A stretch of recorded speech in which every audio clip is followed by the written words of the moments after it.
And welcome back. And as promised before the break, we're sitting down to talk about medical tourism. And joining us for this conversation, we have the interim president of the Belize Medical Tourism Association, Dr. Marcelo Coyi. Good morning and welcome to the show. Good morning, William. Now, Dr. Coyi, let's start off and talk about the Belize Medical Tourism Association. Let's talk about how long it has been in existence and the objectives, more or less. Well, the association was formed about 2 years ago, about 1.5 years ago. It came as a result of a consultancy that Beltrade had, I think, funding with IDB, and basically the principal people who would be interested were invited to, I think, about 2 or 3 workshops. And one of the end products of that was really the formation of a tourism association. I think the feeling or the thinking was that it was an opportunity that could help Belize in terms of, if it's done properly, it would bring more revenue to the country. And so that is where Beltrade and what have you were involved. I think there was another organization called Compete Caribbean who were involved in that process also. And so as a result of that, we formed it. It's about 23, 25 organizations, a combination of about half medical and the other half for the other part, the tourism part, the spa, wellness centers, hotels, tourist sites, organizations that do that sort of thing there. It has been moving very slowly. We have had several challenges to deal with, but here we are today trying to give it a second life, a new life, I would say. What has been, let's start off first by defining what medical tourism is, because it's important. You spoke a little bit about even spa treatments as being a part of the package that is being offered. Well, the official or the definition is when a person from one country goes to another country like Belize to seek medical intervention. And so it's a willful process, and it's combined with the tourism that the country offers. So for example, ideally people would say, I want to do a major surgery in Belize, and it's up for either pre or post op, they recuperate in a touristic location. Belize has the advantages of, one is that we speak English.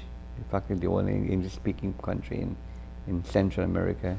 And two, the main reason why people move away from a country like, for example, the United States is cost.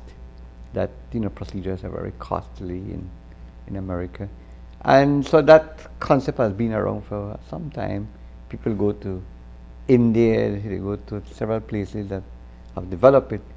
And in Belize, I think, certainly I know that Merida has been a place where a lot of Belizeans go to, so they are providing that to the Mexicans, really. So it's really just trying to reverse the trend and see if we can get into that part of medical practice. Now, you talk about this being not necessarily a new initiative in Belize, but that there have been some challenges in terms of getting it to gain traction. Right. What are some of those challenges? Well, one of them is really within the organization is the benefits to the members. Really and truly has been very difficult. For example, to one of the main problems, for example, with the medical institution is one of accreditation. We accredit with an outside agency, and accreditation is a very expensive process. It doesn't just come like that, no? And so that has been one of the issues. For example, accreditation of a hospital is in excess of about $100,000 US. Which organization is going to do that? So that has been one of the issues. The accreditation is by outside agencies. Okay. Right. So that means that it's So a that- certification basically that the standards are met, that someone who's seeking your services. Right, and that is what people look at when, for example, if you were to go to do a procedure elsewhere, you'd want to know that that hospital is certified by an outside body. It wouldn't be internally to say, well, I'm the best, your website can be pretty and what have you, but at the end of the day, they want to see that stamp of approval. And that has been one of the issues in terms of cost. Now, is that the high end, and have we jumped into the low end, or we have not started in any part of the spectrum No, yet? it's happening unofficially. I mean, I wouldn't say unofficially, it's happening. I know, for example, that a lot of the dental work, particularly it's the family of Belizeans who live abroad, they come to Belize to visit you. They take advantage of, particularly the dental work. So it has been there, but in a small scale basis, no. So it's be able to get it to move it from that individual basis to a more higher end, as you say, Now, is it a situation where the coverage from, let's say, if they have insurance, spans to the country that they're seeking the medical attention? Is it or is it out of pocket and kind of? Well, all right. Right now, in Belize, we accept the majority of insurance policies that, for example, people from America would have. A few of them that we don't, because they don't pay outside of the country, like Medicare and Medicaid, and But I think we by more or less know which insurances would provide and pay for Belize procedures in Belize. No. So that I don't think that's the problem. The problem really is the Accreditation. right acceptability. And I think I mentioned yesterday at another show that we also lack the legislature in Belize that would accredit any institution. We don't have that legislation. So far, the legislation has applied only to the doctors. The medical council would register you before you can practice. The nursing council, which gives same thing, license for you to practice. And I think the pharmacists have that similar situation. But apart from the human personnel, the institutions, the labs, the hospitals, the radiology units, and one of the first things that when you look forward for accreditation would say, well, what is your local accreditation? What exists within the country that would say, well, you are doing it the proper way. And that legislation doesn't exist. And that's another thing that we need to push for. And that process began, I think, about 2002 when they had a health reform project. And if you remember, an offspring of that project was the formation of the National Health Insurance that was begun on the south side and now has extended, I think, to the south. But one of the projects to implement was to set up the regulation of all the various parts of medicine, and that has not really come to fruition. It's somewhere either within the Ministry of Health or within what they call the Surgeon's office. I think that's what they usually say, Now, is there a particular area that Belize is focusing on? Because very often it's the perception here that we don't offer maybe the higher level in terms of tertiary care. Right. So what would be the niche Well, that we are looking at in terms of providing? Yeah. I think within the organization we have realized that we need to begin at the easier implementable projects. And I think the short-term plan, short-term being the next 3 to 5 years, is to only do what you call day surgery. Things like endoscopies, the dental work, the dermatologists, things that you come in as an outpatient, you do it, and you can come in on a cruise ship. Can come in a cruise ship, do whatever you have to do.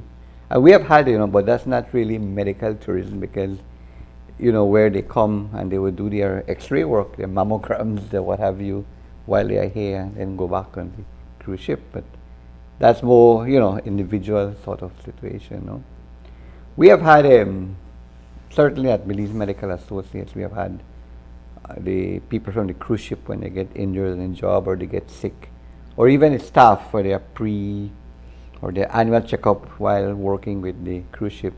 We have had them come to Belize, no?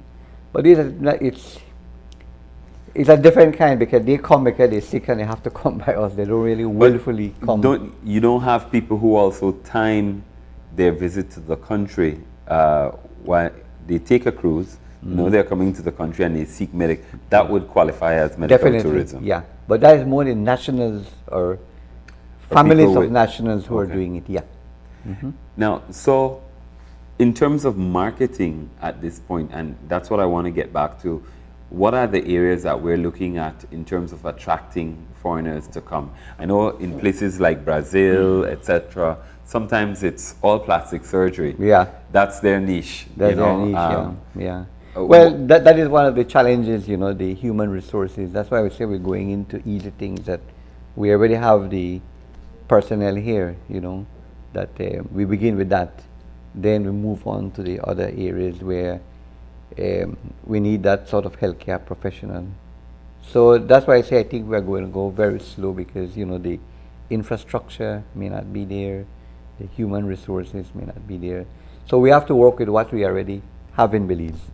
Can we compete with the other countries in Central America, the Costa Ricas and Mexico and stuff like that, in terms of offering products that will draw foreign nationals?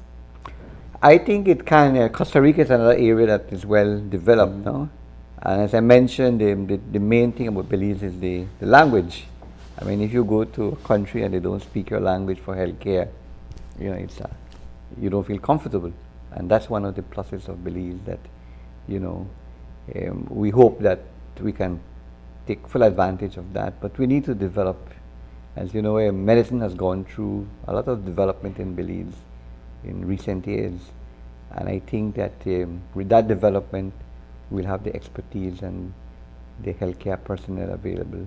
So yes, I do think it's something for the future. I don't think it's something, that will grow big overnight. It didn't develop quickly in Costa Rica or Merida. It took decades of work. No? So what's the trajectory for it in Belize? What are we looking at? Because you're talking about a more, could we talk about the short term, right. 2 to 5, right. and then 5 to 10? Right. Well, in that process, we hope we can get because the accreditation for day surgery is different from the accreditation for hospitals and what have you, And I think in that time, we need to do the accreditation process for these institutions and labs and so that then we'll be able to move on to do what we do here every day, elective surgeries, appendectomies, hysterectomies, which are very expensive in the United States. So the association itself, how strong is it? How robust is it? It's not very robust. It began very robust. I think the members have not been too happy with the benefits that you say they would get, no? And it has been extremely difficult because really and truly there hasn't been much benefit to come from the, you would say, belt trade or what have you, some of the members, for example, want to expand and they want to do development concession, but application for a development concession is expensive. So it's the environment, right, and that whether belt trade or whether the incentives that would be offered to foreign companies be offered to make it worthwhile. Right. So that has been the main challenge. That has been one of the main challenges. So has the association done advocacy or met with policymakers to see how the environment can be made more enabling yes, they have had medical several tourism? meetings. Yeah, they have had several meetings. It hasn't been very fruitful, I would say. But I think that it's something new, and people are just beginning to think about it. And I think it's something that hopefully eventually we can say, well, it's something for the country of Belize. The other main thing, what I've found is that since becoming the interim president, we have had outside medical people who want to do the medical tourism project in Belize, but it hasn't been in areas that will be Belizeans will beneficial. benefit. Yeah. What they want to do are programs that they cannot get a license for in the United States, and they find the poorer countries, come down here and do what will not be allowed there, no? And again, that's another area that we need legislation, because right now, it's really they can just go to the ministry and get permission, because at the end of the day, the Ministry of Health is the regulator of healthcare, and then so we need some legislation in that area too of what would be acceptable in projects for outside people to come to Belize and what would not be acceptable.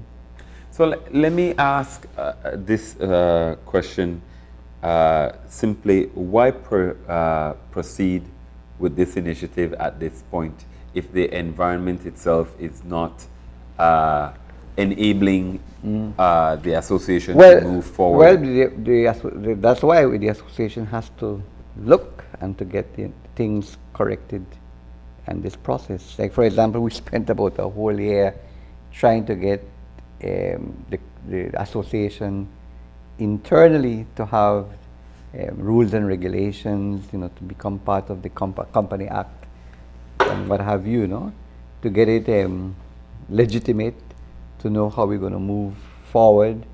And so a lot of time has been spent doing the foundation really, and I think we have achieved that already. And then so we don't move on to the other steps. So it'll be a slow process. It cannot be an overnight business. It's something that we have to develop over a period of years. And it is worthwhile for the country. Definitely. It's worthwhile for the institutions, and it's in the larger sense for the country. Is it more, one of the final questions, because I know we have to wrap, but one of the final questions, is it more about the revenue that it can bring in, or is it because it gives our professionals an opportunity to broaden the scope, and perhaps the benefit could be also that, I know in medicine, the more you do particular procedures, the better you get. Definitely. It might also drive down costs. Yeah. Are those some of the hidden benefits that we're looking Definitely, at? those are the hidden benefits. I mean, ideally, if you would get partners that will come in and come to Belize to do procedures in Belize with partnership with established hospitals, I mean, that would be the easier way to go. All right. Well, Dr. Coyi, I want to thank you very much for joining us this morning to talk about this.